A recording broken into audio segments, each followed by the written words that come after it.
Gente, boa noite, muito obrigado por vocês estarem aqui. Uma alegria gigantesca poder realizar esse evento em Belo Horizonte. Morei 4 anos aqui, me sinto também da terra, me sinto local aqui, então estou realmente muito feliz em fechar esses eventos com o Pepe nessa cidade maravilhosa que é Belo Horizonte.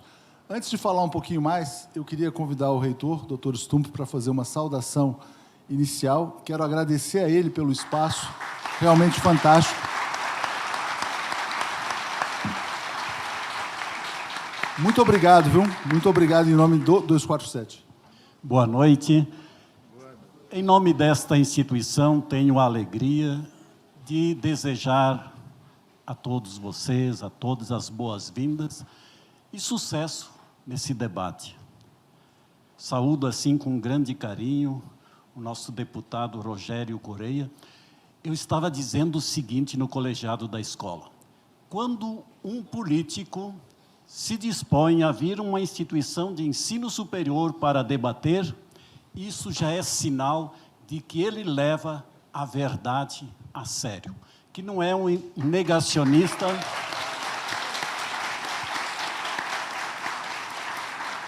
Porque se nós não apostarmos que é possível encontrarmos e promovermos a verdade, sequer instituições de ensino existiriam.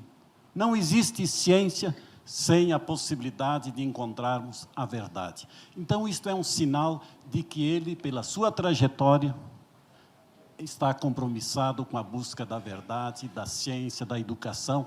E eu estava há pouco, falando, deputado, como seria importante se nós resgatássemos aquele período tão bonito em que a UNE, nas universidades, promovia grandes debates acadêmicos em torno da cidadania, da política. A Escola Superior Dom Helder Câmara, que quer ser fiel a esse patrono, deseja, sim, que isto seja um espaço de debate político. E assim saúdo o grande jornalista Pepe Escobar, o Leonardo, da TV 247.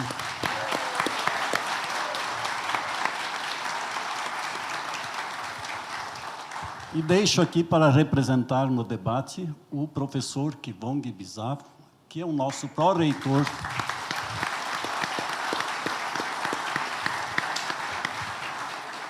Pró-reitor acadêmico e professor de Direito Internacional Público. Sucesso para esse debate, sejam todos bem-vindos, bem-vindas. Muito obrigado.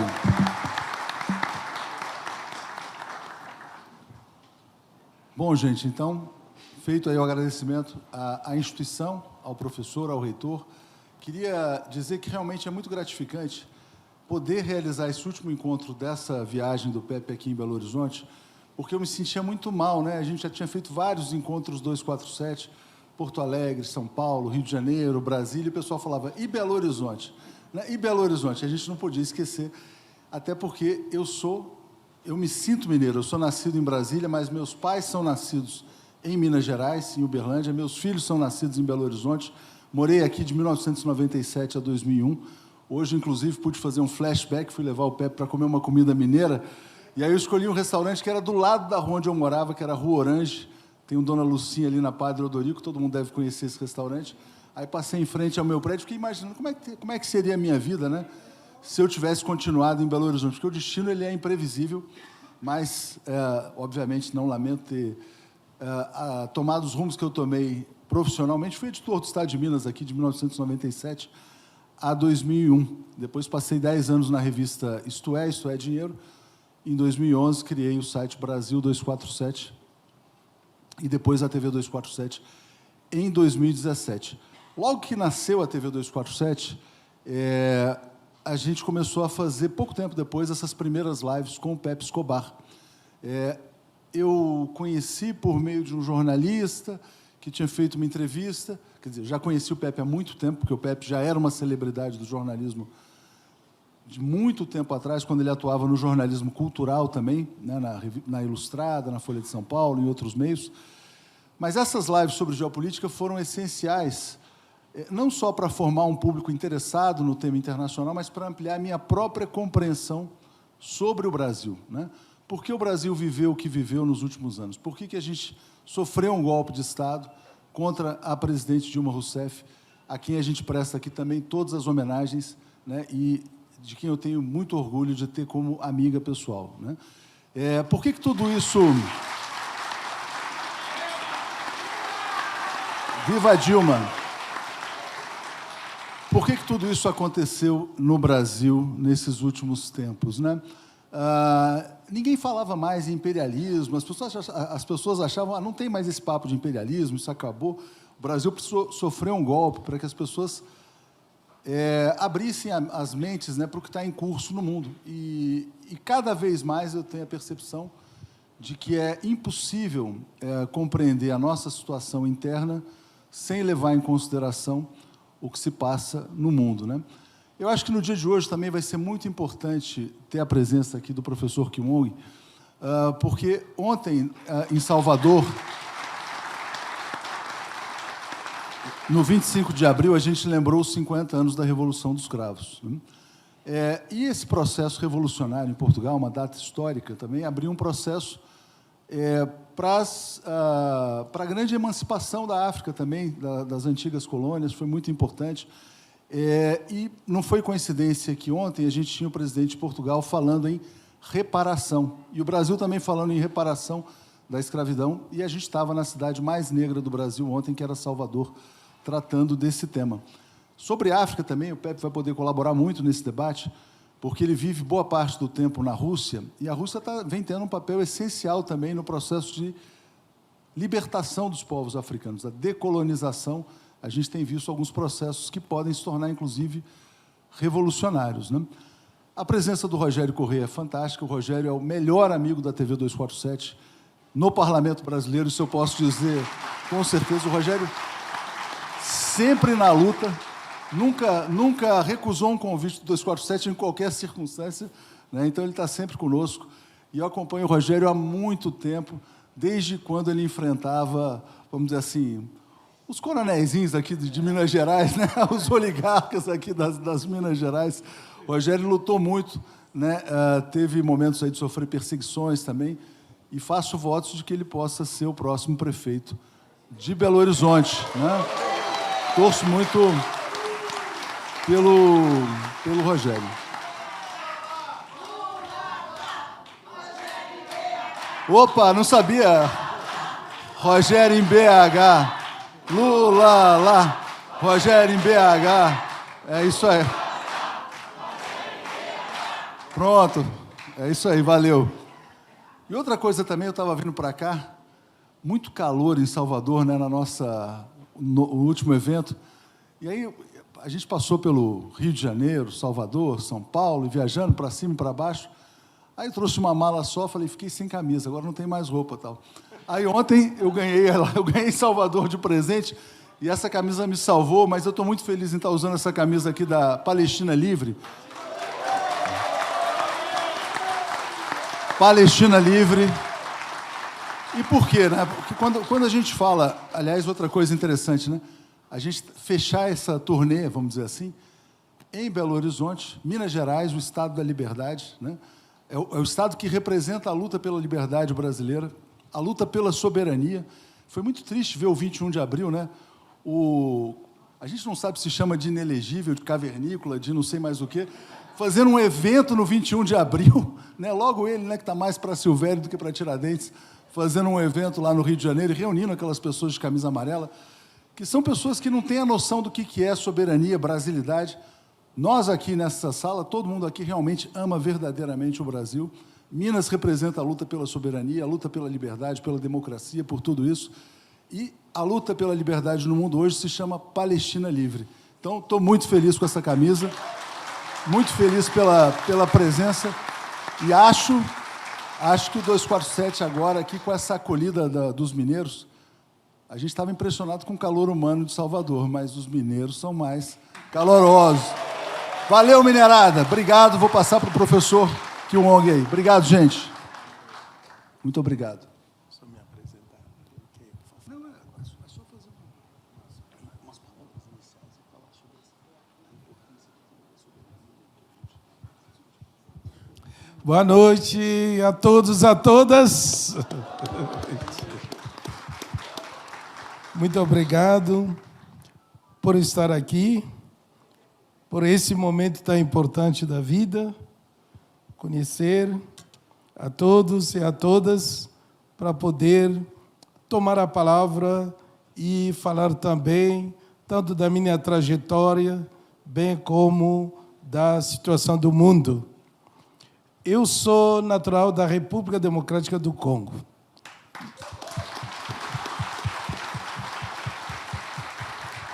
É o antigo Zaire, porque nós temos o Congo, que era, entre aspas, olha já, processo de colonização, o Congo francês e o Congo belga, como se fossem as terras deles. Então, vim da República Democrática do Congo, lá se fala francês como a língua oficial, temos 4 línguas nacionais e mais de 200 dialetos. Estou no Brasil, 31 anos, e sou professor, fiz direito aqui. E o que eu gosto muito é de abordar as questões que se referem à geopolítica mundial, à geoestratégia. Então, nós temos, nessa situação do mundo, os problemas que nos interpelam, problemas que não podem nos deixar numa inércia, numa morosidade. Temos que agir, temos que entender melhor, compreender a situação do mundo hoje, do mundo na sua globalização e também nas diferenças que envolve qualquer sociedade onde nós temos seres humanos, com os conflitos, com as tendências, com as contradições. E o que eu queria muito aqui também abordar depois, quando houver perguntas, é essa geopolítica mundial hoje que nos interpela. A minha presença aqui é já uma presença de alguém que representa um povo que resistiu. Resistiu diante da colonização belga e, ao mesmo tempo, de um povo que veio ao Brasil reencontrar também a ancestralidade na figura dos afrodescendentes e trazendo esse corpo de resistência, esse corpo que mostra a resistência, o primeiro passo num processo democrático. E, ao mesmo tempo, lembrar o seguinte, como dizia Martin Luther King, diante dos problemas da humanidade, daquilo que a gente vê, da maldade humana, dos conflitos que nos cercam, que o que nos interpela mais, às vezes nos questiona, não é o que é importante quando a gente sabe os maus vão sempre se comportar na maldade. Mas o que é importante para nós, e que nos interpela mais, é o silêncio dos bons, que podem agir diante das contradições da humanidade.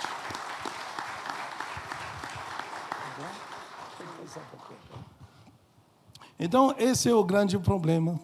Não podemos ficar no silêncio quando houver contradições, conflitos, mas nós devemos agir.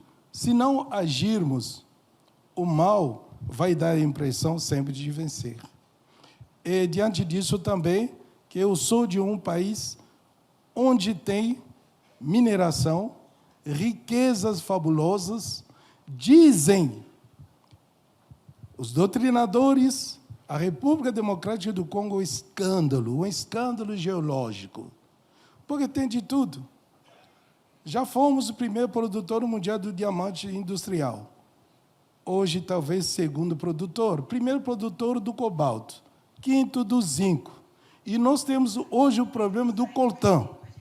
Coltan é columbite e tantanite. São 2 produtos minerais mais procurados para poder fabricar os microprocessadores, aeronaves, tudo que nós temos aqui, foguete, mísseis, tudo vem lá do Congo, e produtos justamente que nos revelam a importância do nióbio. E, ao mesmo tempo, do lítio. Olha, nesse país, onde tem todas essas riquezas, recursos naturais, nós temos a pobreza extrema, a miserabilidade do povo, mas as tendências do mundo cercam aquele povo para poder dividir aquele país em território onde as multinacionais vão reinar e levando justamente uma ideologia de exploração, de destruição do meio ambiente e, ao mesmo tempo, de fome e de miserabilidade. E são coisas que devem nos interpelar. Estava brincando com nosso amigo, o Pepe, dizendo, olha, a Bélgica tem o melhor chocolate. Estive lá na Bélgica também, nosso amigo esteve lá, e aí o chocolate que vem, cujo cacau vem do Congo, mas o agricultor do Congo, às vezes, nunca mais provou aquele chocolate, que faz da Bélgica o melhor produtor do chocolate. São contradições. Como esses países não têm? Estive na Espanha. Em Madrid, comprei uma barrinha também de chocolate, escrito Congo. Em Oñate, lá no norte, tinha uma fábrica, depois, perto de Bilbao, onde tinha também chocolate de Gana, Costa de Marfim, todos os países africanos eram citados lá. Mas nenhuma fábrica de chocolate nesses países.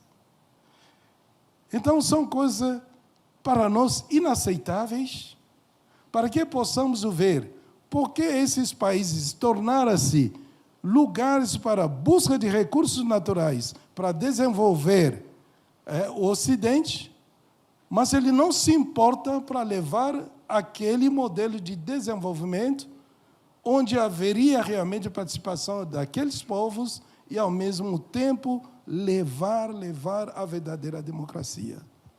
E levar também o desenvolvimento econômico sustentável, para que todos possam participar daquelas riquezas.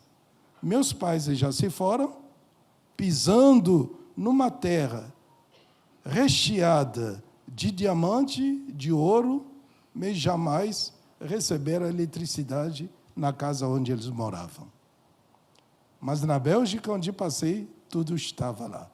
Pequenos países que pode entrar no meu 80 vezes, mas tudo estava. Brigitte se fala, uma cidade linda, mas tem que ver como faltam estradas, via express, linha de trem, nos lugares onde tem recursos naturais fabulosos. Então, a situação de lá me lembra também o nosso Brasil, nas contradições e nos problemas econômicos, sociais, culturais que nós temos.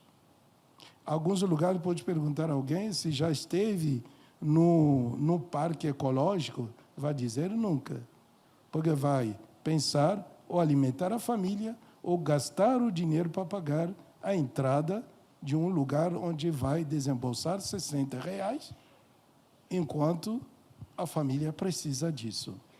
Mas estamos num país extremamente rico, continental, buscando sempre o quê? A unicidade nas diversidades.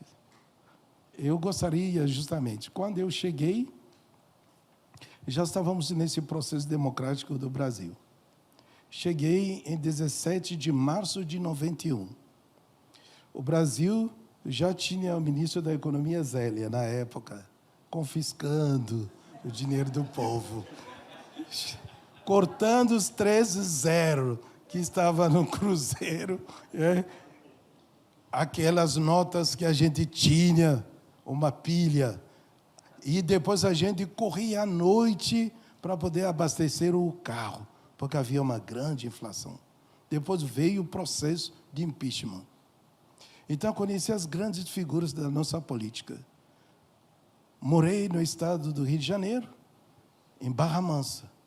Para você ver, hoje eu falo, naquela época que eu cheguei, não havia essa questão do domínio de traficantes de milicianos. Havia bicheiros. Os bicheiros que dominavam. Essa é a realidade que encontrei. Aí depois os outros vão ocupando o espaço e tomar esse espaço e deixar o povo. Para nós, ainda os afrodescendentes, a situação cada vez mais pior. Mas quando a gente entrou naquele primeiro governo do presidente Lula, eu fui à Bolívia só levando $50, parecia um rico. Porque podia comprar tudo, podia pegar um táxi em qualquer lugar em Cochabamba. Era um momento já de levantar a economia e de trazer isso para que todos realmente, vivendo numa democracia participativa, pudessem reencontrar a dignidade humana. E a nossa luta começou por aí, resolvi fazer direito, em Juiz de Fora, onde eu fui cursar o direito, me formei lá, depois vim a Belo Horizonte para fazer o mestrado e doutorado em Direito Internacional e o pós-doutorado em Democracia e Direitos Humanos em Coimbra, em Portugal, vivendo essas realidades. Em 2015, fui representar Dom Helder e também a sociedade civil na COP21 em Paris, em Bourget, para poder debater as questões ambientais para chegarmos ao Acordo de Paris. Eu estava lá, ao mesmo tempo, proferindo uma palestra, porque aqui em Belo Horizonte, em Minas Gerais, sofremos as consequências de Mariana. Havia já a tragédia ambiental de Mariana, e foi justamente aquele assunto que a gente levou para debater nas questões ambientais a tragédia de Mariana. Então, gostaria de deixar aqui nessa minha fala a esperança de acreditarmos no Brasil melhor. No Brasil, onde haveria mais engajamento, porque a luta, e sobretudo a luta política, é uma maneira de dar uma resposta para o bem-estar do nosso povo. Para que, no país continental, onde nós temos tantas riquezas, tantos recursos, como nós temos lá na República Democrática do Congo, é inconcebível termos pessoas em situação de rua, pessoas mendigando, pessoas no semáforo pedindo esmola, enquanto nós temos uma classe que hoje leva tanto dinheiro público para poder apenas se enriquecer. E ir, às vezes, ter a oportunidade de ir a Orlando, ir nesses países, Dubai, Arábia Saudita, enquanto alguns mal conseguem visitar Sabará, que está aqui mais perto, porque não tem como pagar o meio de transporte. O que fazer? Estamos lá justamente para fazer acontecer. Vemos a realidade, pode ser triste, mas devemos promover esse espírito de luta, como nós tivemos na África, espírito libertatório, para que cada um se sinta protagonista de um mundo melhor, de uma sociedade igualitária, solidária, bem fraterna. Essa é a nossa bandeira. E diante também dos problemas do mundo, que não fiquemos indiferentes naquilo que está acontecendo na Palestina, na faixa de Gaza. São problemas que interpelam a consciência da humanidade. No mundo, hoje, nós temos já o Tribunal Penal Internacional para coibir os crimes de genocídio, de guerra, crime contra a humanidade e de agressão. Ainda podemos viver no século XXI, tragédia humana, seres humanos que se tornam desprezíveis porque nós temos as potências do mal que querem se instalar naquelas terras, desprezando aquelas vidas, ceifando a vida de criança, de seres humanos. A vida do povo palestino importa, como a vida de africano, afrodescendente, LGBT, QI+, importa. É a vida do ser humano, da dignidade da pessoa humana. Essa é a nossa missão hoje em dia, diante dessas tragédias humanas, devido à demonstração de poderes. Porque estamos em um mundo de poder. E quando nós falamos dessa multipolaridade, é uma questão de alguns tentar trazer a hegemonia de poderes. Mas vamos fazer tudo. Essa microfísica do poder de que falava o Foucault, Michel Foucault, que não aconteça mais, para que haja resistência como primeiro passo de um processo democrático participativo. Estou à disposição, se houver perguntas. Muito obrigado. Muito obrigado. Muito obrigado, professor. Vamos passar, então, a palavra para o Rogério Correia, que também vai abrilhantar essa noite aqui. Obrigado, Rogério, pela presença também. Pronto? Está ligado. Pessoal, então, uma boa noite, né, para todos os companheiros, boa noite a todas as companheiras.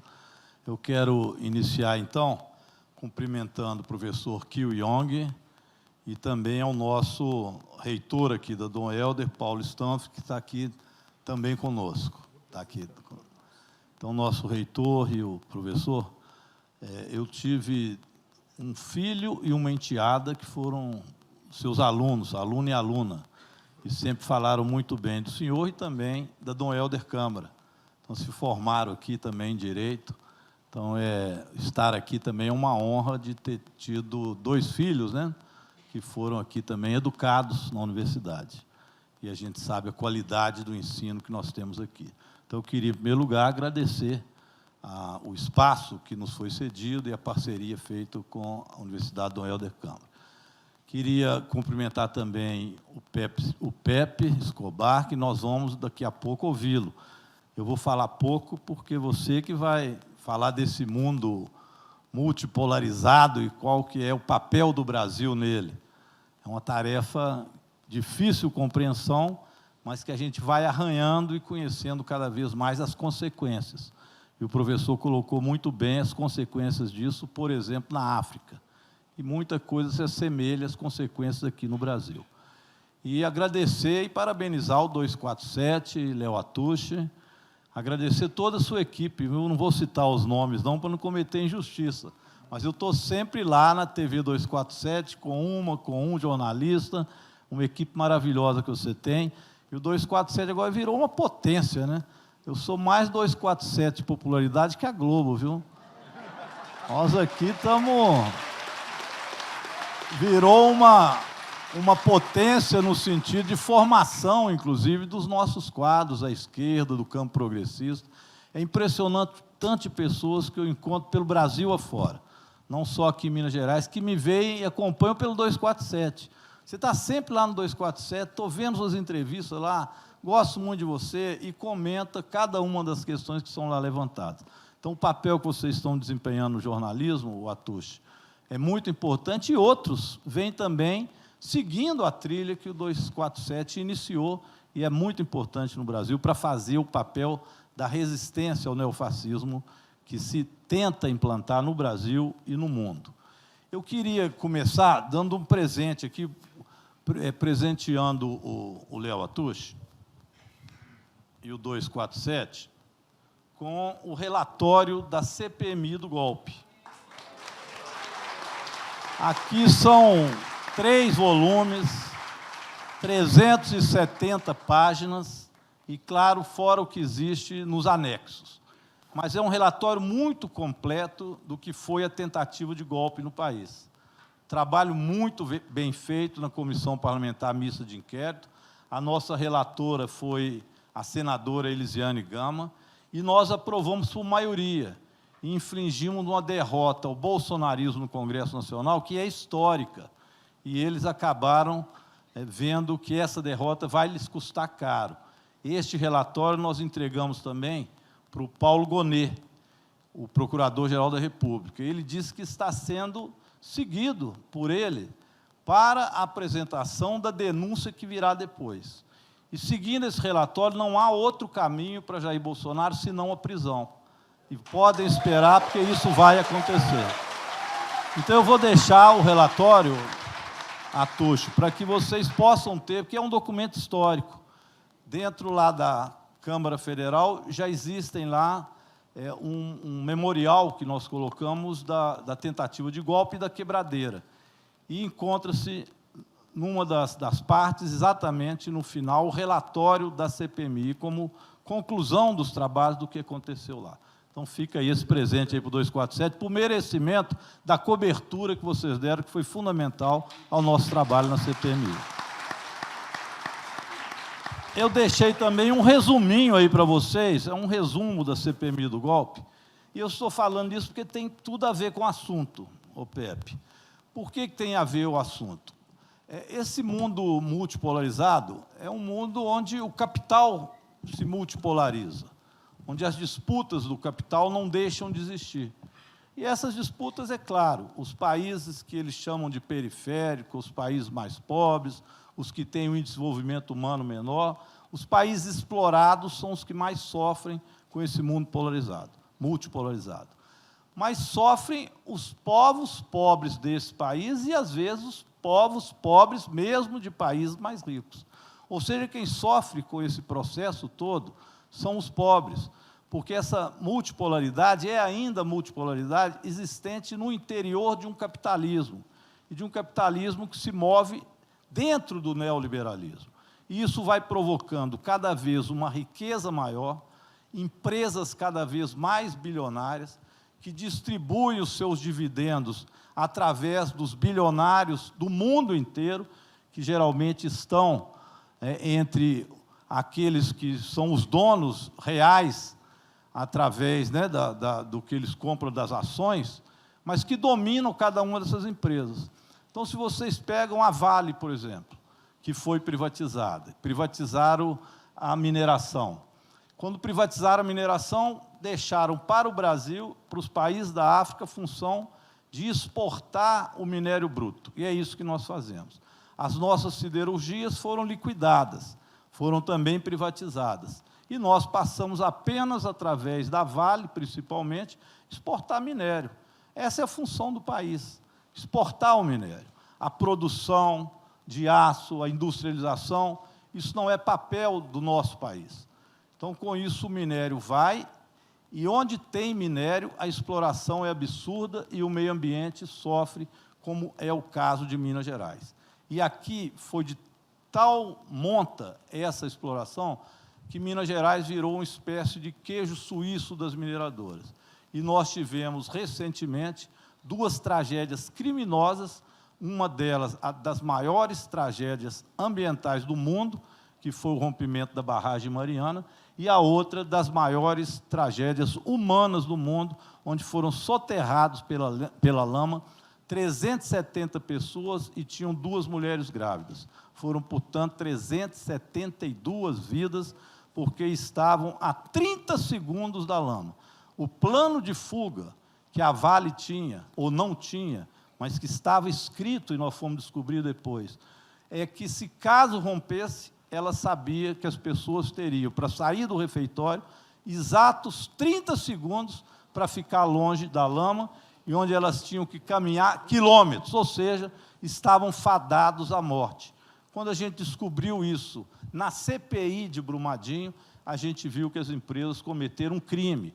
Portanto, dizer que a Vale é criminosa não é retórica de palavra, é prova. Elas sabiam que as 2 barragens iriam romper, uma hora ou outra, mas não agiram sequer para dar segurança aos seus trabalhadores, neste caso de Brumadinho.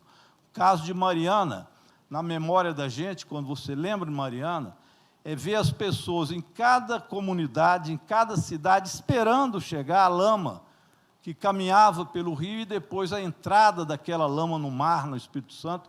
É algo deprimente lembrar aquela cena da entrada daquela lama no mar, depois de estragar praticamente o Rio e Minas Gerais como um todo. Isso é a fúria desse capitalismo que só pensa no lucro. Barragens a montante, porque são mais baratas, inseguras, que são abandonadas quando já não podem produzir mais. E sequer essas barragens são convertidas em algo seguro. E aqui em Minas, por exemplo, ainda existem 43 barragens com algum risco de rompimento. Então, isso é fruto deste capitalismo que vai se formando através deste conceito. O problema é que esse capitalismo também, da forma que ele está no mundo, e isso já aconteceu em outras formas do capitalismo, é que ele vai entrando em crise, e quando ele entra em crise, amplia-se ainda o fosso entre os mais miseráveis e os muito ricos. E é o que nós estamos vivendo agora. O fosso é cada vez maior.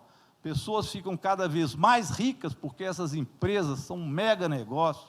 A gente nem sabe se fala em trilhões, se é de dólares, se são bilhões, quando se distribui dividendo para os acionistas. Os acionistas são bancos internacionais que se apoderam dessas empresas. Então, é um emaranhado de coisas que vai criando cada vez essa casta cada vez mais rica e uma grande parcela da nossa população completamente miserável. E a gente assiste isso no Brasil. Tenho andado muito por Belo Horizonte agora, com essa tarefa, inclusive, que me deram e que o presidente Lula me delegou também, para ser pré-candidato aqui em Belo Horizonte à prefeitura. E tenho revisto muito a nossa periferia. O presidente Lula falou comigo, cumpre a tarefa, mas converse com o povo, compreenda qual é o sacrifício, como essas pessoas estão vivendo. E é impressionante você ir numa Vila do Índio, igual nós fomos outro dia com a equipe do PT, saudar o Guima, em nome dos petistas, que é o nosso presidente do PT que está aqui, e é deprimente você ver as pessoas vivendo ao lado, literalmente ao lado de ratazanas enormes, que saem de córregos imundos em plena Belo Horizonte, uma cidade tão rica no estado de Minas Gerais, que é o segundo estado em população e o segundo estado, ou terceiro em riqueza nesse país. É de não permitir que isso nos acomode. Nós temos que nos revoltar contra isso. O problema é que, além disso, isso cria instabilidades no mundo, como essa que nós vimos na CPMI. O que aconteceu nessa tentativa de golpe é uma parcela neofascista da sociedade que quis, sim, dar um golpe no Brasil. Mas isso não acontece apenas no Brasil. Esse neofascismo vem se acumulando enquanto força política internacional e mundial. Como explicar a vitória de Milley, de Trump nos Estados Unidos, na Itália também uma força neofascista que agora domina e tem maioria, e pela Europa afora o neofascismo se transformando em força real, em força de massa, com mobilização de massa. É isso que se trata da disputa que a gente faz para garantir um processo democrático, mesmo com a democracia tendo os seus problemas, e a gente sabe que os tem, porque a democracia não traz em si o conceito da igualdade social. Mas defender a democracia hoje passou a ser para a gente importantíssimo para você não deixar que esse mundo vire um mundo neofascista ou que a hegemonia fascista ganhe. Se você analisar o que é o bolsonarismo, você consegue compreender, talvez, o que aconteceu na Alemanha de Hitler. Eu sempre imaginava como é que isso pode acontecer num país como a Alemanha, um fenômeno desse, onde Hitler era ovacionado e o cara era um fascista. E a gente, quando olha para Bolsonaro, pergunta quanta gente no Brasil pôde cair nessa onda, ou ainda está nessa onda, depois de tudo que esse homem fez. Depois de uma pandemia, onde ele disse que isso era uma mera gripezinha, e que as pessoas fossem para a rua, que os mais fortes sobreviveriam, e não esperava nem a ciência descobrir o que era e como fazer a cura daquela pandemia que assolava o mundo inteiro, que levou a 700 mil mortes no Brasil. Como que uma pessoa dessa que tentou um golpe, fugiu do país, falsificou um cartão de vacina, roubou joias, isso tudo vai ficar provado daqui a pouco. Até junho, a Polícia Federal já dará por finalizados 3 inquéritos. Este da vacina, como pode um presidente falsificar a vacina de Covid, que estava matando tanta gente, e ele falsifica para ir para fora. Pede para falsificar dele, da filha dele, assim por diante. Rouba joias, foge do país, vende as joias para poder se manter numa possibilidade golpista que ele trabalhava com ela. E fugiu da possibilidade de golpe que ele tramou e que quis acontecer. O relatório coloca minúcias, é impressionante. A cada reunião que a gente fazia, a cada depoimento que era dado, a cada documento que chegava, nós íamos vendo a construção da tentativa de golpe, e nós pegamos como o tempo, pegamos temporalmente, o 21 de setembro de 2021 até o dia 8 de janeiro da tentativa de golpe em 2023, do 8 de janeiro. Nós pegamos esse período, poderia pegar antes, poderia pegar pelo menos desde o golpe que deram contra Dilma, mas nós pegamos na CPMI esse para mostrar que havia ali uma tratativa golpista, uma articulação, onde tinha financiadores, onde tinha os generais que eram responsáveis, os comandos que estavam a serviço de Bolsonaro, a mobilização da base de massa bolsonarista, tudo meticulosamente articulado por eles. Fracassaram, mas no mundo inteiro isso permanece se organizando. É contra isso que a gente se move. Então, o mundo acaba fazendo que isso cresça, independente, né, do combate que a gente faça. Hoje cresce. É claro que nós vamos ser vitoriosos nesse processo, mas é preciso, às vezes, entendê-lo, compreender o que está acontecendo. E essa base de massa do neofascismo tem exatamente aqueles que apostam no individualismo, que é próprio do capitalismo, então não podem ser respeitados direitos trabalhistas, direitos ambientais. Os que são negligentes em relação a isso viram heróis. Os que expressam para fora isso viram mito. E é o mito do Bolsonaro, aquele que não se importa exatamente com os direitos coletivos, mas com o direito individual de cada um. E isso vai se criando. Então, é preciso que esse combate seja também um combate mundial. Nesse sentido, pessoal, e terminando, nós estamos com uma tarefa importante que nos foi delegada agora no Congresso Nacional aos membros, eu diria, aos membros democráticos da CPMI. Nós estamos indo, a partir de domingo, segunda-feira, para Washington. Fomos convidados pela CPI do Capitólio. E lá nos Estados Unidos, o processo foi de 6 de janeiro, a data da invasão do Capitólio. O nosso foi 8 de janeiro. Parece até que a data é combinada, é um negócio impressionante. E eles nos convidaram para ir lá, porque a ultradireita está indo no mundo inteiro, já foram nos Estados Unidos, estiveram agora em Genebra, para dizer que no Brasil vive uma ditadura. A ditadura do Supremo e a ditadura do Lula. E que eles são os perseguidos desse processo todo, porque não podem ter a liberdade de opinião. E aí o herói vira o Elon Musk. É o herói agora dos Bolsonaros. Porque ali é possível tudo. E na rede da internet, tudo para eles é possível de ser feito. E nada deve ser punido e não deve ter regras. Mas eles foram até esse país para dizer isso, da perseguição que sofrem e da ditadura que nós vivemos. Nós estamos indo na intenção de fazer um debate da garantia da democracia no mundo e uma espécie de frente antifascista que precisa ser criada internacionalmente. Vamos partir desse debate com os deputados do Partido Democrata norte-americano e vamos marcar na Europa também uma discussão. Anteriormente, tempos atrás, que a ofensiva popular era maior, nós chegamos a fazer as nossas internacionais socialistas. Tínhamos muita esperança nas nossas internacionais. Mas hoje já se coloca a necessidade de uma frente ampla que nos defenda do neofascismo e que garanta um processo democrático no mundo. Vamos dar esse passo. Eu acho que é um passo importante. Nós vencemos no Brasil, estamos num processo de diminuição da força do bolsonarismo. O nosso governo, com todas as dificuldades, com toda a minoria do Congresso Nacional, tem a respeitabilidade da maioria do nosso povo e nós vamos conseguir fazer um processo onde a gente vai demonstrar ao mundo como vencer essas forças que aqui foram predominantes durante um período. Que o Brasil sirva de exemplo para o mundo, mas que a articulação mundial derrote este mundo que eles criam e que, dentro deles, permita que o neofascismo floresça.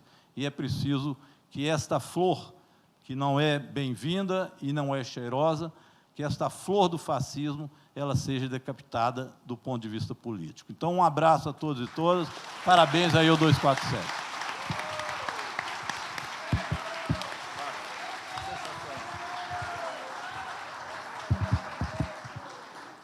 Bom, muito obrigado ao Rogério, muito obrigado ao professor Kiwong. E vamos, então, agora ouvir o Pepe Escobar, que vai trazer, na verdade, uma visão muito rica sobre essa ascensão do mundo multipolar, o declínio do império e o papel do Brasil nessa disputa. Por favor, Pepe. Obrigado. Alô? Bom, enorme prazer estar aqui. eu estou tendo um curso rápido, avançado, acadêmico, doutorado, PhD e Master em Brasil em uma semana. Isso não existe, né?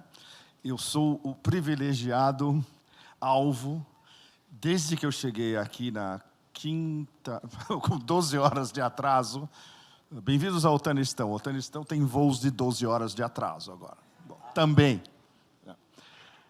E eu só aprendo o tempo todo. Em São Paulo, bom, eu nasci em São Paulo, eu sou paulistano, então tem um percurso proustiano, evidentemente, dos meus primeiros anos, a primeira parte da minha vida, rever amigos e aprender de alguns insiders muito bem posicionados sobre o que está acontecendo no Brasil agora. Aí o Rio de Janeiro, que foi o meu flower power adolescente. Eu vivia em São Paulo e escapava para o Rio, literalmente. E era fim dos anos 60, começo dos 70. Então, uma época absolutamente abençoada, em todos os sentidos, né? Mas aí eu estava aprendendo em outros níveis, não o nível, digamos, Faria Lima de São Paulo, né? E eu cheguei em Salvador e aí eu levei um choque absolutamente extraordinário. Em 24 horas, eu entendi claramente como um dos nós chaves do mundo multipolar, do sul global e do papel global da China é a Bahia. Eu não sabia disso. Não é extraordinário? Você sabe tudo o que está acontecendo no Cazaquistão, Quirguistão, mas você não sabe da Bahia. E eu tive os melhores interlocutores possíveis de me mostrarem como a China praticamente escolheu a Bahia para ser um polo-chave no Brasil e provavelmente para a América Latina no futuro. Um dos nós chaves, ainda que o Brasil não seja membro oficial das novas rotas da seda. E se eu puder dar uma recomendação, façam uma pressão parlamentar para que isso aconteça esse ano. Os chineses estão... Como vocês devem saber, os chineses são processuais, extremamente meticulosos e, digamos, oficialistas. Na cabeça da liderança chinesa, não só do Xi, mas do Politburo, o Brasil, que é um partner extremamente estratégico para a China, maior, claro, partner comercial na América Latina é o Brasil, eles, obviamente, teriam que ser parte das novas rotas da seda, do Belt and Road, e cada programa discutido em si. Não é que o Brasil ia comprar um pacote de projetos das novas rotas da seda. Não, mas fundamental. Isso, e até agora não houve uma adesão formal. Isso é essencial porque projetos fundamentais para o desenvolvimento brasileiro podem ser organizados dentro, digamos, desse universo Belt and Road, que é uma estratégia geoeconômica e geopolítica ao mesmo tempo, e financiamento pode vir de diversas fontes. Eles têm um fundo, um Silk Road Fund, um fundo das rotas da seda, que pode financiar projetos bilaterais, multilaterais, dentro do arcabouço Novas Rotas da Seda. Pode vir do Asian Infrastructure Investment Bank, o banco de infraestrutura asiático, que também pode se desmembrar para o sul global também. E pode vir pelo Banco dos BRICS em Xangai, esse é um assunto extremamente delicado e que envolve, como eu discuti isso em Moscou em detalhes, uma reforma estrutural. Enquanto os estatutos do NDB não forem modificados estruturalmente, e muitos de vocês devem saber, e se vocês não sabem, caem o queixo. Tudo é ligado ao dólar. Como você pode ter um banco de desenvolvimento do sul global traficando, entre aspas, na moeda do inimigo, entre aspas? Absolutamente impossível. O Sergei Glaziev, na última entrevista que eu fiz com ele, o que ele me falou, off the record, desliga, foi muito mais barra pesada do que eu pude publicar. Entre outros, ele falou, se não houver uma mudança do NDB, o mundo polar, como está sendo constituído pelos BRICS, não vai avançar. Isso ele fala como um insider, ele fala de dentro. Por exemplo, quando ele disse, muito polidamente, aí uma das coisas que eu perguntei no início, mas o senhor tem ideias de desdolarização que o senhor apresentou aos chineses? Ele falou, é verdade, eu apresentei aos chineses, mas os chineses falavam, olha, é um plano espetacular, uma nova cesta de moedas baseada em ouro e em commodities, mas as empresas chinesas vão olhar isso e falar, se a gente aplicar isso, vai vir sanções adicionais dos americanos. É o medo extraordinário dos bancos das empresas chinesas. Aí depois houve a ideia original do Glaziev, ele discutiu com a presidente Dilma, já com a presidente Dilma no NDB. Ele disse algo, eu diria, um pouco assustador. Não houve sequência. Não houve sequência, pode haver várias interpretações. Uma que a presidente Dilma não teria o capital político suficiente para conduzir essa negociação, que é uma negociação entre todos os membros do Banco dos BRICS. Outra é que ela foi, eu diria, cautelosa o suficiente para saber que esse não era o momento exato. Eu tendo a acreditar nessa hipótese. E terceiro é que a presidência do Banco dos BRICS, o ano que vem, vai ser russa. Então, dependendo do mapa da mina que eles estão organizando esse ano, vai ter uma ministerial em junho, importantíssima, que vai ser o mapa da mina até a cúpula em outubro, em Kazan. Aí depois tem mais 2 meses e o ano que vem a presidência do banco é russa, embora não seja mais dos BRICS. Mas o que os russos devem fazer esse ano, e o próprio Lavrov nos disse frente a frente que é isso que eles querem, é organizar o mapa da mina e dar sequência e os russos estarem mais ou menos no comando ou co-comando desse processo. Aí vai ter que haver uma reforma estrutural interna do Banco dos BRICS. Mas tudo isso é para dizer que o Brasil, estando formalmente como aderente à ideia geopolítica e geoeconômica das novas rotas da seda, como um parceiro fundamental da China, torna isso muito mais fácil para projetos que interessam diretamente ao Brasil. Bom, agora eu vou dar um exemplo. Essa semana, evidentemente, eu tive que cortar com a minha vida normal, que é enlouquecidamente ter que seguir tudo o que acontece do Afeganistão à Eurásia, que é um trabalho de 80 horas por dia, tem que fazer em menos 24. Leonardo conhece bem, o Leonardo trabalha 20 horas por dia, ele sabe como é isso. Bom, e durante esse curso avançado de Brasil, eu acompanhei muito de longe o que estava acontecendo, digamos, na minha área, né? Aí hoje de manhã eu falei, bom, antes de tudo, vamos ver o que rolou essa semana. Várias coisas, mas 2 coisas me chamaram muito a atenção, porque são a ilustração do momento onde a gente está agora, de incandescência a ponto de algo explodir em algum desses nós. Como vocês sabem, o mini-secretário de Estado americano, que eu chamo de Little Blinky, e não é uma figura de retórica, porque ele é um pequeno funcionário, numa posição extremamente crucial em todo o sistema de relações internacionais, visivelmente despreparado para tudo, mas ele é o secretário de Estado do poder hegemônico. Bom, finalmente foi visitar a China. Essa viagem já tinha sido postergada várias vezes. Ele se encontra com o ministro das Relações Exteriores, o seu correspondente, Wang Yi, que o transforma em sopa de barbatana de tubarão em 30 segundos, literalmente. Ele é incapaz de discutir com o Wang Yi nos mesmos termos e na mesma profundidade. E foi recebido pelo grande panda. Tive até a fotinho, né? Vocês viram, né? O que o grande panda e o Wang Yi basicamente disseram para o Little Blink?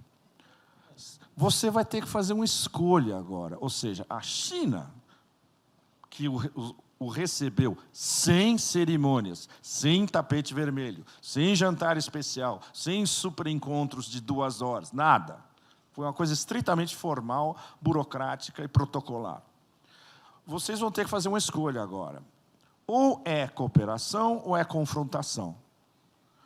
O que é extraordinário vindo da diplomacia chinesa, que é de uma polidez ancestral, e do próprio Xi Jinping, que é extremamente paciente e nunca é taxativo.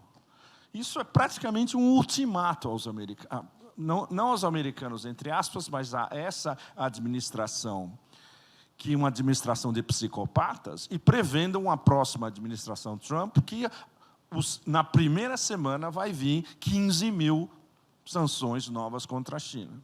Todo mundo sabe disso. Ou seja, o que os americanos vão fazer, o que os democratas vão fazer até as eleições? Vão continuar soltando mini sanções contra a China. Eles já anunciaram. O Blinken foi dizer, basicamente, que todas as empresas chinesas que colaboram a um nível militar com as russas vão ser sancionadas. Você imagina as retorções comerciais dos chineses, porque agora não vai ter mais durante a primeira era Trump, por exemplo, quando os chineses não retorcionavam. Acabou. A lua de mel diplomática entre eles não existe mais. É confrontação. Por várias razões. Uma das principais é que todo mundo entre Washington e Pequim não precisa nem verbalizar. A guerra, por definição, para o establishment americano como um todo, a guerra mesmo é contra a China. A Rússia é um caminho lateral, digamos, é um caminho diversionista. Chegar à China enfraquecendo a Rússia. O problema deles é que não tinha plano B, só tinha plano A. Em vez da Rússia se enfraquecer, mais uma vez, demonstrando a incapacidade estratégica dos teóricos neocons americanos, a Rússia se fortaleceu ainda mais. É a quinta economia do mundo por paridade de poder de compra, superando as europeias. Vai crescer pelo menos 3% ao ano. Pleno emprego, investimento industrial, não só nas regiões já ultraindustrializadas, como nos oblasts, nas províncias distantes. Um programa de longo prazo de investimento federal no extremo leste, ou seja, tocando o Pacífico. Foi algo que eu vi pessoalmente no Fórum de Vladivostok o ano passado, eu fiquei de boca aberta, impressionante. E todos eles diziam a mesma coisa. Olha, tem um monte de investimentos locais, regionais, dos oblasts, mas tem investimento federal. Aí, no último dia, onde o Putin fala com todo mundo, foi extraordinário, porque metade do discurso dele foi dizendo de investimentos federais nos próximos 10 anos, para tornar digamos, tudo que está à direita dos Urais, incluindo a Sibéria e até o extremo leste, nas ilhas Sakhalina, etc., tudo isso tem que se equiparar ao nível de desenvolvimento e industrialização digamos, da Rússia europeia. O que eles estão fazendo, no fundo? O que os chineses fizeram entre 30 e 20 e 15 anos atrás. Na verdade, a política oficial chinesa, desde 1999, que se chamava Vamos para o Oeste, tradução literal, porque eles tinham que desenvolver Sichuan, o corredor de Gansu, o Tibete, o Xinjiang, a fronteira com a Ásia Central. Eles começaram isso em 1999 e hoje o processo chegou a um ponto onde você chega na capital do Xinjiang, Urumqi, você acha que está numa grande cidade da costa leste. É um centro de tecnologia de informação. Ninguém fora da China ou de certas regiões sabe disso. Ou seja, o projeto dos chineses rendeu em 2 décadas apenas, com uma velocidade estratosférica. Claro, porque tem aqueles fundos federais infinitos. Vamos desenvolver esse mini nó nessa sub-região. Aí eles jogam 3 tsunamis de yuan e 20 anos depois você vê o resultado. Funciona. Vamos organizar 3 grandes nós de desenvolvimento na costa leste. Beijing-Tianjin, no norte, o eixo de Xangai e o que eles chamam de grande área da Bahia, no sul, que tem pelo menos 10 grandes cidades intercaladas e tudo isso conectado com Hong Kong. E aí é em desenvolvimento industrial, tecnológico, de informação, naquele plano que eles chamavam de Made in China 2025, feito na China 2025, que eles, mesmo sob sanções da administração Trump, continuaram fazendo a mesma coisa, mas sem falar na terminologia. E os americanos achavam que as sanções tinham funcionado. Não. Vai chegar o ano que vem, eles vão ser líderes ou segundo ou terceiro lugar nas 10 disciplinas de alta tecnologia que eles escolheram há 10 anos atrás.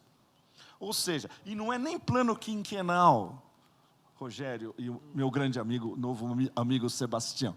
São 3 planos quinquenais em sequência. Vocês acreditam que eles já planejaram tudo até 2035?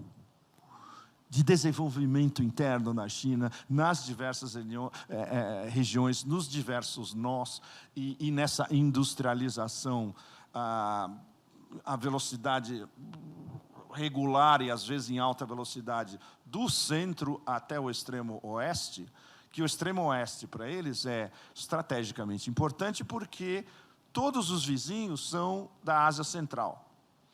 E um dos grandes mercados da China, do presente e do futuro, é a Ásia Central inteira. Aí tem a Rússia e a Sibéria também, importantíssimo. E tem para o sul o Paquistão, que é mais uma saída para o mar da China. E isso é super importante, porque o plano a longo prazo é de uma ambição extraordinária. O que eles querem fazer eles construíram a Karakoram Highway, né, que vai do Xinjiang, atravessa o norte do Paquistão, passa por Islamabad e chega até Karachi.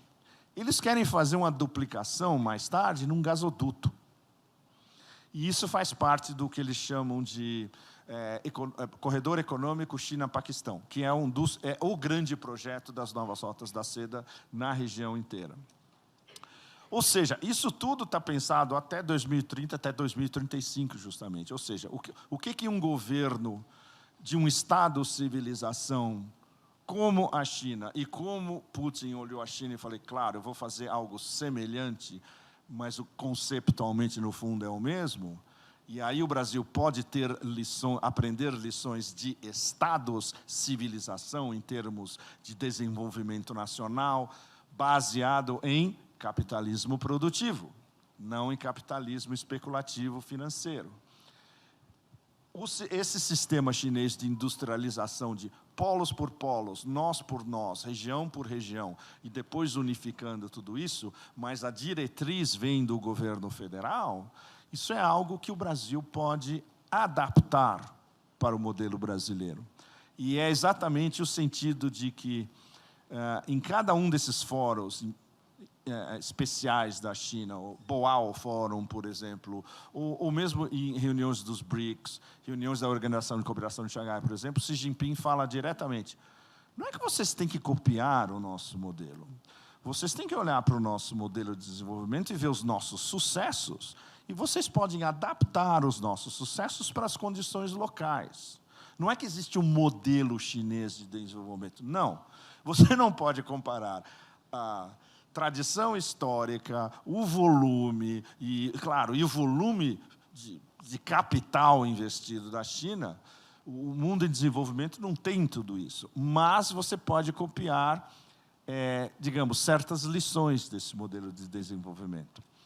Bom, isso tudo para chegar nos 2 exemplos que eu queria dar para vocês do que aconteceu nessa semana.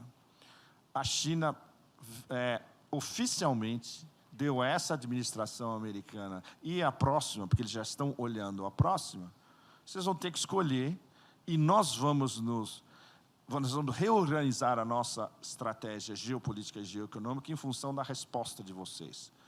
Vai ser cooperação ou vai ser confrontação? A gente já sabe a resposta. Vai ser confrontação, seja quem estiver no poder em Washington. E pode ficar muito, muito pior a partir do ano que vem. Ou seja, os chineses já estão tirando a lição do que eles aprenderam da guerra na Ucrânia, que é uma guerra por procuração em 3 níveis. E em 3 vetores, em 3 direções. É sempre importante lembrar que, acho que 2 semanas, mais ou menos 2 semanas antes da operação militar especial que começou em 22 de fevereiro de 2022, se eu não lembro errado, 22 ou 23.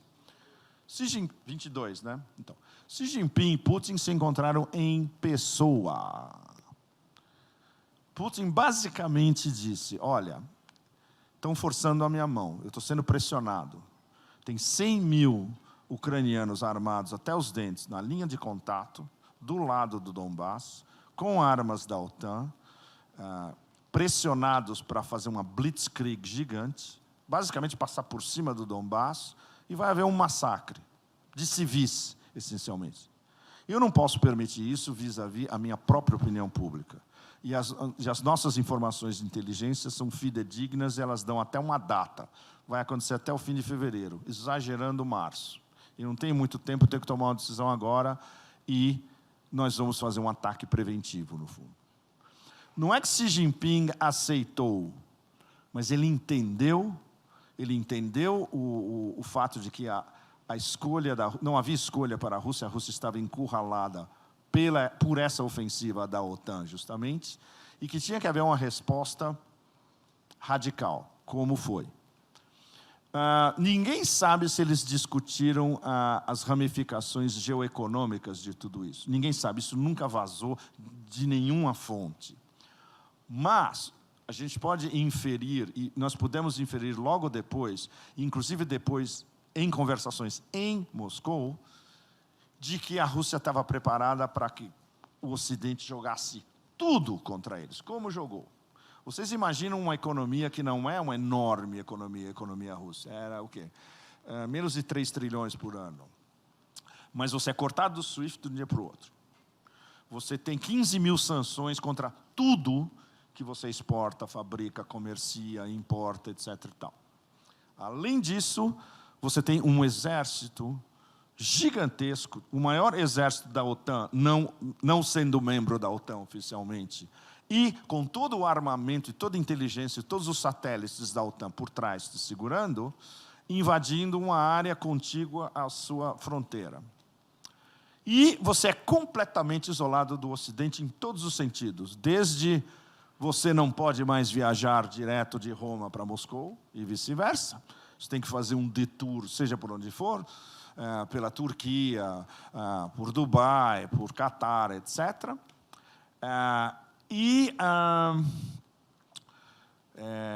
Operações econômicas. Nenhum banco russo mais pode comerciar com um banco ocidental. Sanções bancárias também.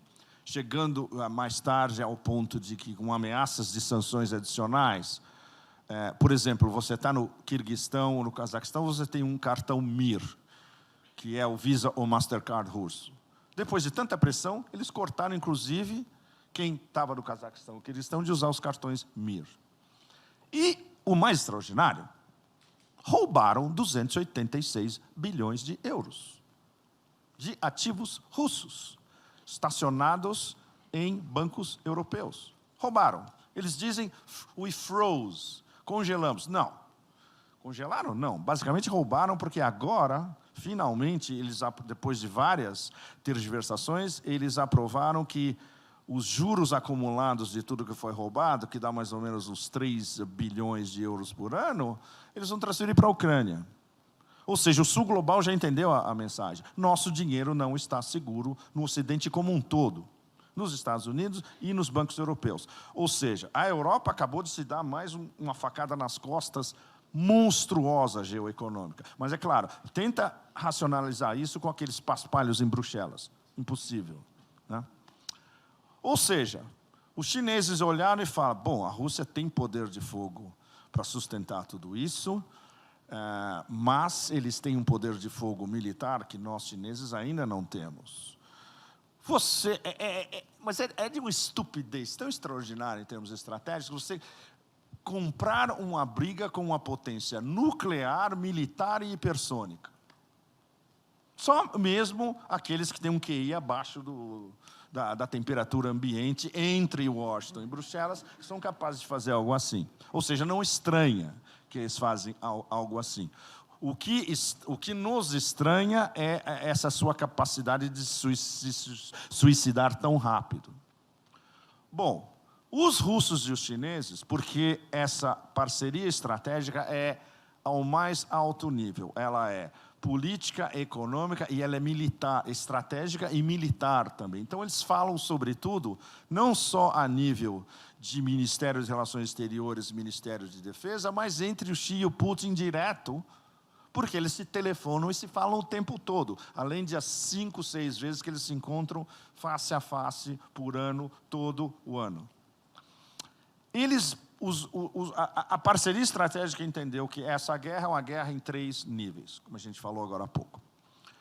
É uma guerra por procuração do Império, via OTAN, contra a Rússia e usando a Ucrânia como bucha de canhão, guerra número 1. Guerra número 2, contra a União Europeia como um todo, para desindustrializar a União Europeia e vassalizar a União Europeia ao infinito. Vitória tática do poder hegemônico até agora, porque, por enquanto, isso está dando super certo, com a conivência evidente das quintas colunas instaladas, especialmente em Bruxelas e também nas grandes capitais. Isso inclui aquele imbecil Sunak em Londres, o reizinho em Paris e todos os outros. Bom, aí, mais uma vez, é algo que nas nossas palestras eu tenho sempre que refrisar esse tema. Eu não gosto de me repetir, mas tem coisas que a gente precisa repetir o tempo todo para deixar bem marcado. Como funciona o mecanismo? Eu fiz uma coluna, acho que 1 mês e pouco atrás, cujo título era O Mecanismo, justamente. Mais uma vez, dando detalhes de como esse mecanismo funciona no espaço atlanticista, como funciona de Washington a Bruxelas, especialmente. O primeiro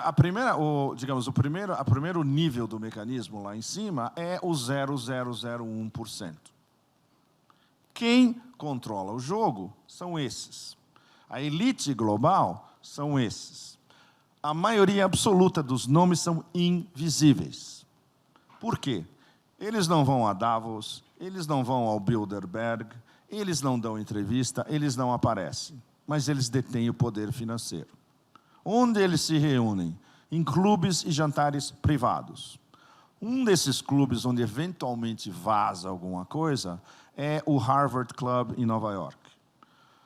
Outros clubes em St. James, em Londres, 2 ou 3. De vez em quando vaza alguma coisa desses clubes, mas nunca vazam nomes e nunca vazam decisões. As decisões, quando a opinião pública global as recebe, geralmente vêm de Davos.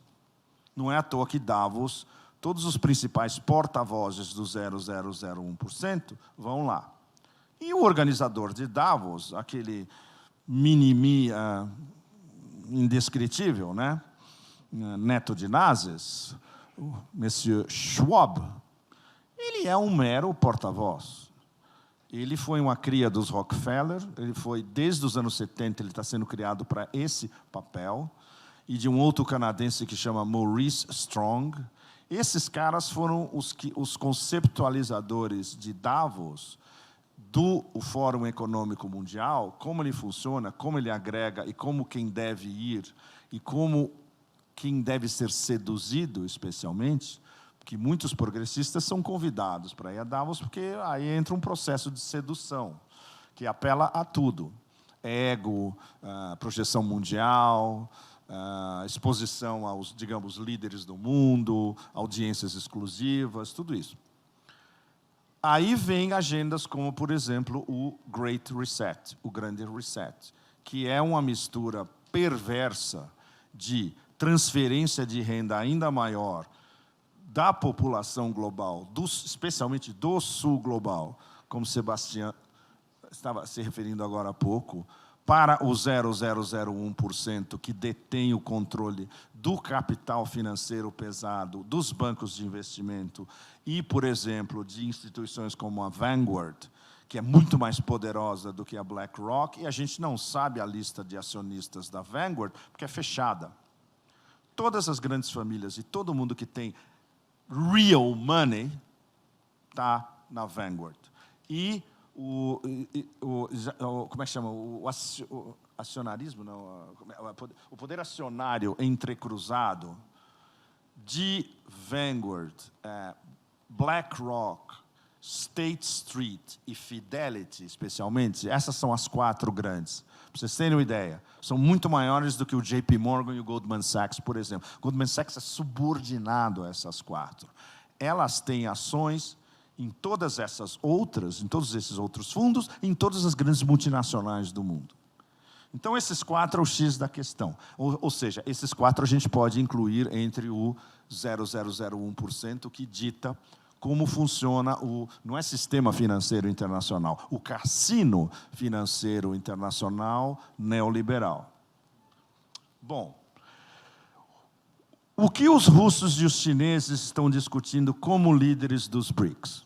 Mais uma vez, vocês podem me detestar por isso, mas os BRICS têm uma liderança conjunta que é a Rússia e China. Todos os outros estão a um nível... não é inferior, mas eles não têm o poder de fogo que Rússia e China têm. Isso inclui a Índia, o que gera ainda mais um complexo de inferioridade em MOD e na liderança hindu, porque eles não têm o poder de fogo geopolítico e geoeconômico de Rússia e China, e especialmente Rússia e China juntos. E especialmente esse ano, com a presidência russa, onde a agenda da expansão dos BRICS e dos BRICS se tornarem a organização multilateral por definição, a mais importante, está na mão dos russos. E o ano que vem, com a presidência do NDB em Xangai. Eles viram que essa guerra tinha sido lançada contra a Rússia e a Rússia está vencendo a guerra. Contra a Europa já perdeu desde o começo, inclusive por se auto-infligir um suicídio. E contra a China. Xi e o Politburo perceberam perfeitamente que esse é o primeiro passo do poder hegemônico na guerra contra a China que eles já anunciaram, e isso está na doutrina estratégica oficial dos Estados Unidos. Quais são as ameaças existenciais, entre aspas, principais? China, Rússia, Irã, terrorismo e Coreia do Norte. Pela ordem, se eu não me engano. Pela ordem, sim. Esses 5. Ou seja, a ameaça existencial principal é a China, porque já é o grande poder geoeconômico do planeta, já é a maior potência comercial do planeta, já é a maior economia do planeta por paridade de poder de compra e já é a maior potência com o maior número de parceiros comerciais, número 1 parceiros comerciais do mundo, a maioria absoluta, o principal parceiro comercial é a China. E os chineses perceberam totalmente. Ele fala, os caras vão... Primeiro eles vão começar a bloquear corredores econômicos nossos que passam pela Rússia ou perto da Rússia. Um deles é a Sibéria. Então, a Transiberiana, como via de exportação de produtos chineses, praticamente se fechou. Via a Ucrânia, exatamente a mesma coisa. Aí os chineses falaram, bom, mas nós temos nossos planos B, C, eles sempre têm planos B, C, D, etc. E tal. Eles começaram a investir um monte nos corredores pela Ásia Central. Ou seja, vou dar um exemplo para vocês. Isso aí eu vi na minha frente, justamente. Vem um trem do leste da China, ele chega na fronteira com o Cazaquistão. Aí eles ajeitaram um processo na alfândega que é rapidíssimo. Esse trem passa pela alfândega em menos de meia hora. Aí ele atravessa a Ásia Central e aí ele tem várias possibilidades. Ele pode ir pelo Irã, e do Irã para a Turquia, ou ele vai para o Irã e desce pelo Cáucaso e aí depois sobe. Ou depois ele desce e pode ir até para o Golfo Pérsico. Ou seja, os produtos chineses podem chegar de várias maneiras por terra a seus principais clientes na Eurásia, e depois eles chegam até a Europa. E a via marítima chinesa que continua funcionando perfeitamente. Sai da costa leste da China, sai de Xangai, sai de Guangzhou e chega na Europa. Então eles viram, olha, eles estão começando nos atacando geoeconomicamente, via a Rota da Seda. Mais tarde vai vir sanções comerciais, sanções tecnologia de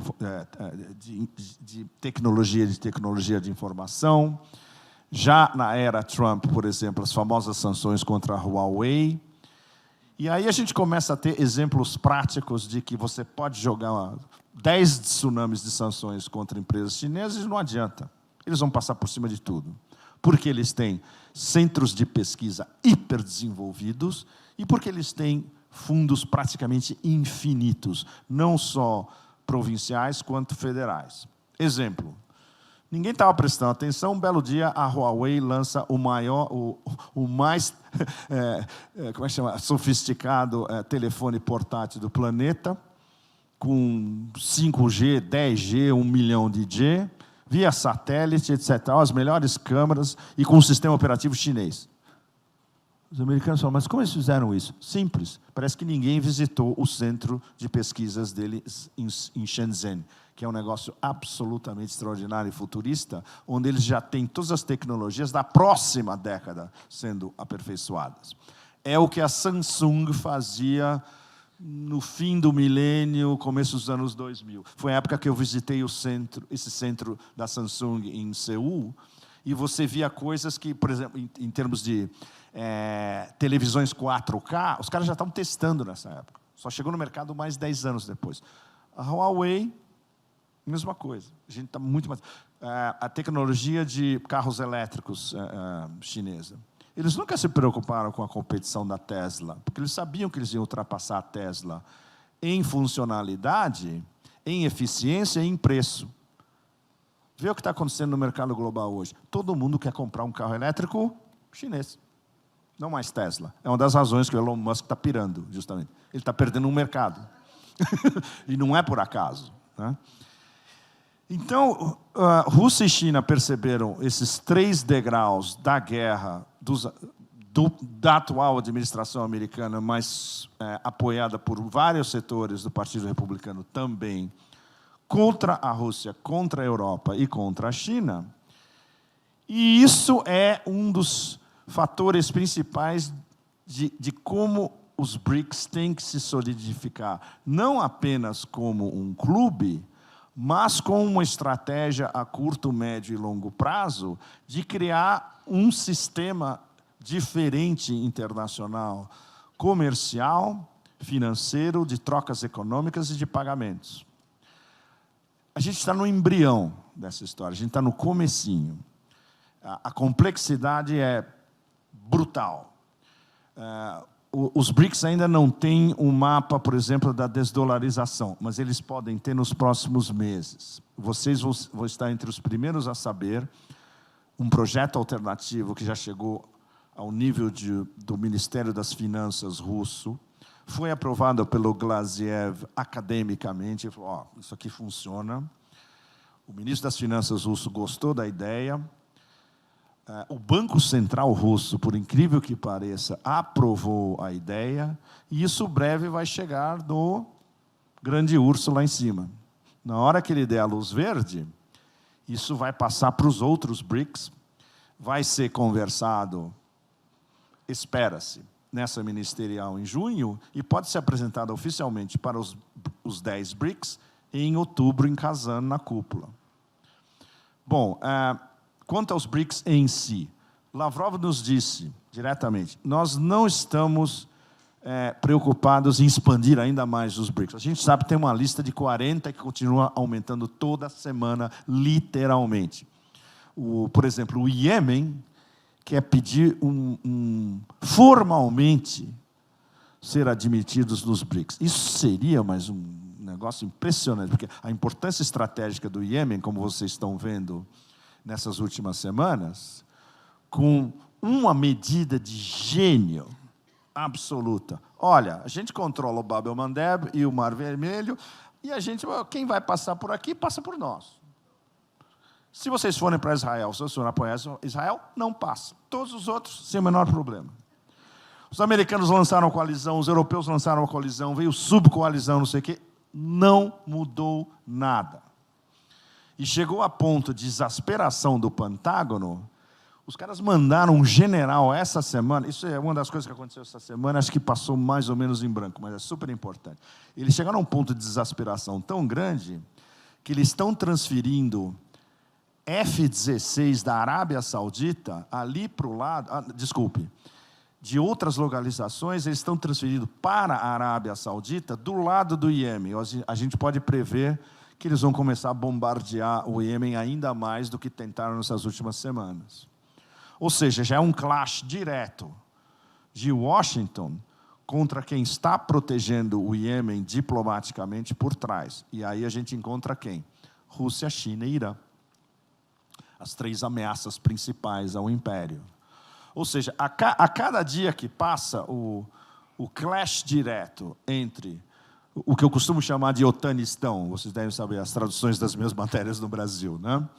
E esse eixo eurasiático, onde os 3 principais personagens são Rússia, China e Irã, é cada vez mais letal, incandescente, chegando a ficar quase vulcânico. Mas essa é a lógica, não só desse ano, como do resto da década. Todos os cenários são possíveis entre esse ano e o resto da década, inclusive aquele impensável, sem dúvida. Porque, do ponto de vista do Império, perder, na prática, 2 guerras eternas, quase simultaneamente, na Ucrânia e na Palestina, eles sabem perfeitamente, justamente, os que pensam e os que não são, cegos pela arrogância imperial característica, eles sabem que vai ser o fim da dominação imperial, definitiva. Isso pode acontecer a qualquer momento entre esse ano, o próximo, e entre 2025 e 2026. Daí o fato de todos nós, na maioria global, como define o Sergei Lavrov, nós somos todos reféns da irracionalidade de atores do império, entre Washington e entre Tel Aviv, especialmente. Os europeus não contam. Os europeus são um bando de chihuahuas em todos os sentidos. Europa Ocidental, Europa Oriental e tudo no meio. A OTAN, ela vai se corroer por dentro. Já está se corroendo por dentro, porque ninguém gosta de ser humilhado num campo de batalha. O problema é que os Estados Unidos, o poder democrata, e certamente isso continuaria com os republicanos no poder, eles querem mudar quem manda realmente na OTAN, entre aspas, ou seja, os vassalos de primeiro grau. Por enquanto, os vassalos de primeiro grau seriam França e Alemanha. Os americanos querem que seja Londres, Varsóvia, os chihuahuas do Báltico e Kiev. Eles querem a nova cortina de ferro conduzida por esses maleáveis vassalos. E isolar França e Alemanha do poder de decisão da OTAN. O que eles, evidentemente, eles não entendem a noção de blowback lateral ou blowback a longo prazo, né? Tem generais franceses que estão falando, opa, essa é a nossa dica, vamos nós fazer um sistema de defesa liderado por nós, franceses, que é o que está por trás do que Macron, teoricamente, teria proposto. Mas como Macron realmente... Bom, não vou entrar em detalhes. e muito menos o salsicha de fígado na Alemanha. Em termos de mediocridade, de liderança, é um negócio absolutamente indescritível, né? Para não falar da ex-neofascista Meloni na Itália, que foi totalmente cooptada por Bruxelas. Então, esses caras não resolvem, não apitam absolutamente nada. Quem apita são os generais em Washington, os generais que dão as ordens da OTAN, que são reproduzidas por aquela tábua norueguesa Stoltenberg todo dia. Está sempre tendo um ataque epiléptico. Bom, isso tem a possibilidade de ficar ainda mais incandescente. Outra coisa que aconteceu essa semana. esse pacote que foi aprovado no Congresso, teoricamente 61 bilhões de dólares extras de ajuda, etc. e tal, não é que isso vai para a Ucrânia. O que vai parar em armamentos e ajuda para pagar salários na Ucrânia, exagerando, é 8 bilhões de dólares.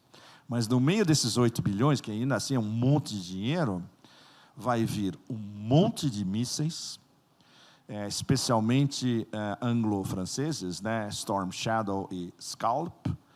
E adivinha o quê?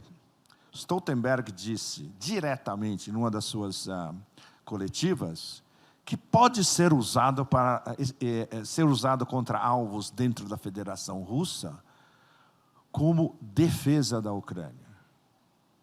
Ou seja, a OTAN oficialmente está dizendo que aquela junta cocainômano-gangsterística em Kiev está autorizada a atacar a Federação Russa, alvos civis, inclusive, não militares, com armas da OTAN. Vocês imaginem qual vai ser a resposta russa se isso é algo que pode começar a acontecer, inclusive, nas próximas semanas, porque quando eles aprovam, entre aspas, armas desse jeito, é porque as armas já estão lá. Ou seja, essas armas já estão em território ucraniano. E a obsessão suprema daqueles malucos em Kiev é atacar a ponte da Crimeia. Tanto assim que já vazou um dos cenários possíveis, e não é por acaso que tenha vazado num jornal inglês, que é muito próximo do MI6.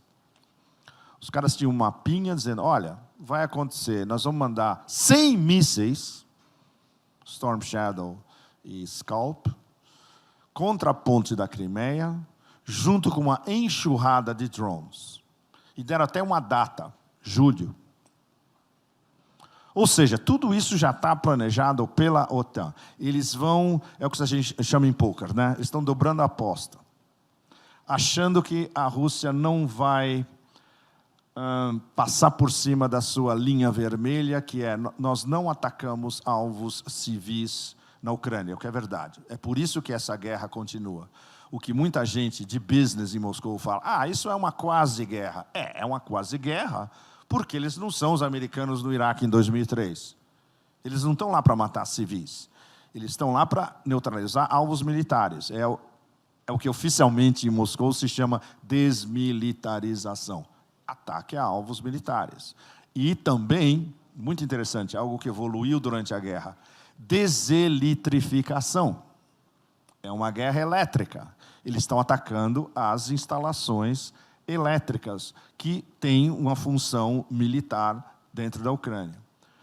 Ou seja, pode-se chegar ao ponto onde o Ministério da Defesa russo finalmente perde a paciência de vez, considerando vários fatores, entre eles 87% de votação para Putin, o ataque terrorista em Crocus, em Moscou, que mobilizou a opinião russa, a opinião pública russa inteira, porque vocês imaginem ter um ataque semelhante em Belo Horizonte, ou na Nigéria, ou no Congo. A opinião pública do país atacado vai imediatamente dizer, tem que retrucar, eles estão atacando os nossos civis, a nossa população. Pode chegar a um ponto onde daqui até o fim do ano, um dos cenários é a famosa decapitação da cobra. A cobra que está em Kiev. Pode ser decapitada na hora que eles quiserem. Eles mandam 2 hipersônicos, eles decapitam todo mundo em Kiev. Mas os russos não querem. Eles querem o quê? Uma rendição, na prática. E foi legal que o representante russo na ONU, o Nebenzia, que é um diplomata espetacular, ele falou, acho que na semana passada, olha, a única coisa que tem para resolver é um método de rendição, não tem mais nada.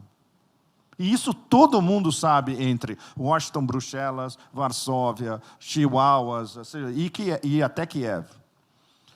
Então os russos vão escolher como vão decapitar a cobra e quando.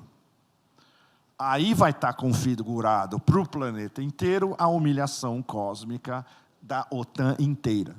E as repercussões disso vão ser cataclísmicas, porque vai ter um racha dentro da OTAN, vai ter um racha dentro da União Europeia, os dois podem colapsar, inclusive, em sincronicidade. Vai ter uma mudança de administração nos Estados Unidos em novembro. Ninguém sabe como a nova administração vai lidar com isso. Por exemplo, se fosse Trump, ele não pode nem mais dizer vocês têm que dar 2%, 3% do PIB de vocês para a OTAN. Que OTAN? Não vai ter mais OTAN. Então, todos esses cenários são plausíveis. E o que organiza essa destruição de massa do sistema, digamos assim? É o fim do velho mundo, da ordem internacional baseada em regras, e, ao mesmo tempo, o novo mundo que está surgindo, as dores do parto são inimagináveis. Esses eixos de resistência, como o Sebastião estava se referindo agora, especialmente no oeste da África francófona, eles vão se expandir para o resto da África, para a África anglófona também. O Sahel já está em revolta total contra todas as formas de imperialismo. Isso se espelha no eixo da resistência no oeste da Ásia. Facções palestinas, todas juntas, não é só Hamas, todas. Hezbollah, que tem um poder de fogo liderado por um verdadeiro líder islâmico. Nasrallah é lá em cima como líder islâmico, histórico, né? Síria, não só o exército da Síria, que está se reorganizando, tem ajuda dos russos, etc. As milícias do Iraque. Esses caras eu conheci pessoalmente em Bagdá. Nossa, é muito impressionante. São legitimados pelo Ayatollah Sistani, que é a grande autoridade xiita religiosa no Iraque, e estão incorporadas ao Ministério da Defesa também. Ou seja, elas são semi-oficiais, essas milícias. E os ataques deles contra as bases americanas vão recrudescer cada vez mais. E os grandes ícones do mundo da maioria global, nos últimos meses, a Ansarallah e os Houthis no Iêmen, que, na prática, fizeram mais do que todos para demonstrar praticamente com atos que o poder zionista não tem mais carta branca para fazer o que faz. E daí o respeito do Ansarallah no mundo islâmico inteiro, na rua árabe inteira, e no mundo islâmico, no interior de Java, nas ilhas do sul das Filipinas, respeito absoluto. E aí, evidentemente, há apenas algumas semanas, entrou em cena o grande elemento de resistência, que é o Irã, finalmente, formalmente, dando um basta a Israel. Então, esse é o grande fator que está virando o jogo com muito mais velocidade do que há até algumas semanas. Eles calcularam cuidadosamente a resposta a um ato terrorista de Estado. Ninguém que é um Estado sério ataca uma embaixada ou um consulado de um Estado terceiro num país terceiro. Isso não existe. Só um regime terrorista faz isso. Eles ficaram mais de uma semana pensando como fazer para não suscitar uma guerra quente e para não cair na armadilha, que era justamente puxar os Estados Unidos ao lado de Israel em uma guerra quente contra o Irã, e acharam aquela solução militarmente brilhante e muito simples. Mandamos uma enxurrada de drones, saturamos todas as defesas antiaéreas deles, mandamos uma segunda, deve ter mandado entre 10 e 20 mísseis de cruzeiro, e o que nos interessa mesmo são os mísseis balísticos, a gente manda lá no fim, porque a gente sabe que eles vão chegar. Chegaram. 5 numa base, 4 em outra, e em algo que desapareceu completamente do noticiário, o Centro de Inteligência no norte das colinas de Golã, que planejou a operação contra o Irã. E aí a gente soube de fontes iranianas, isso eu posso dizer no Brasil, não posso dizer lá. Foi uma devastação, os caras destruíram esse centro, morreram mais de 40 oficiais israelenses de altíssimo nível. E essa é a razão por que o cara foi demitido essa semana. Chefe da inteligência israelense. Isso não vai sair na mídia em lugar nenhum. A gente só sabe por causa das nossas fontes iranianas. Vocês devem saber, eu escrevo para um site que chama The Cradle, baseado em Beirute. E nós temos excelentes fontes do Irã, que muita coisa eles passam para nós, mas eles falam, vocês não podem publicar isso de jeito nenhum, é legal vocês saberem. E uma das informações cruciais dos últimos dias foi essa. O que aconteceu com esse centro de inteligência, e isso é que deixou os israelenses ainda mais malucos. Não só eles duvidavam da capacidade de mísseis do Irã, como eles achavam que eles eram incapazes de localizar, fazer o target, destruir um centro como esse. E tem muito mais outras coisas que eu não posso nem falar, evidentemente. Vocês devem imaginar o quê? Mas o problema é que mesmo sendo no Brasil e em português, vai vazar, porque eles estão de olho. Eles sabem, eles estão de olho no 247, eles estão de olho nos meus como é que chama? Então, temos que ser cautelosos. Mas, pelo menos para dar uma visão geral para vocês do que acontece por baixo do pano, digamos, é muito importante, porque explica o estado de... Eles estão completamente desarvorados em Tel Aviv. E eles estão voltando ao que seria o plano C do plano B deles, que é invadir Rafah, com 1 milhão de refugiados em Rafah, e provocar um misto de fome de massa, extermínio calculado. Por sinal, já foi aprovado pela... Não é nem a administração, aquela coisa lá na Casa Branca que não sabe ler o teleprompter. Já está aprovado, segundo as melhores informações dos nossos amigos ex-CIA, que têm acesso aos amigos deles velhos da CIA. Ou seja, o governo americano não só está legitimando o genocídio em curso, como já legitimou o genocídio dentro do genocídio, que pode começar nas próximas semanas. Isso dá uma noção de como eles estão em desespero absoluto e o que nenhum de nós é capaz de imaginar, como o mundo islâmico vai reagir a isso. Porque a pressão da rua árabe e, digamos, da rua islâmica, 1,5 bilhões no mundo inteiro, se houver um segundo genocídio já anunciado em Rafah, vai obrigar os colaboracionistas, entre os quais o reizinho patético da Jordânia, Sisi no Egito, MBS na Arábia Saudita e o MBZ nos Emirados, a tomar uma atitude. Ninguém acredita que eles vão tomar uma atitude, mas eles vão ser obrigados a fazer alguma coisa. Então, a cada dia que se aproxima o estado de tensão, especialmente no oeste da Ásia, é cada vez mais exacerbado, ao mesmo tempo que na Ucrânia, o outro grande foco, todo mundo já sabe como vai acabar. É uma questão de tempo e quem está ganhando vai resolver a modalidade da rendição do adversário. E, enquanto isso, os eixos de resistência continuam avançando na África, no oeste da Ásia, no Donbass, onde, nas minhas viagens, na primeira viagem eu estava ao lado dos cristãos ortodoxos, e foi no meio da noite, no countryside do Donbass, me bateu uma iluminação. Mas é claro, isso aqui é o eixo da resistência cristão ortodoxo, que é muito parecido com o eixo da resistência xiita. Eles estão pensando na mesma linha. Defesa da língua, defesa da terra, defesa dos valores, defesa de uma civilização. Contra a exploração, contra o neoliberalismo exacerbado, contra uma invasão estrangeira, que não é a Ucrânia, é a OTAN. Quem opera a Ucrânia é a OTAN, é o Império, ou seja, é uma invasão estrangeira de uma terra russa. Então, todos pensam no mesmo nível. E uma das perguntas que eu tenho para todo mundo que eu vi no Brasil nesses dias, dando na sequência, como vai se organizar o eixo da resistência na América do Sul? Porque o líder natural desse eixo da resistência é o Brasil.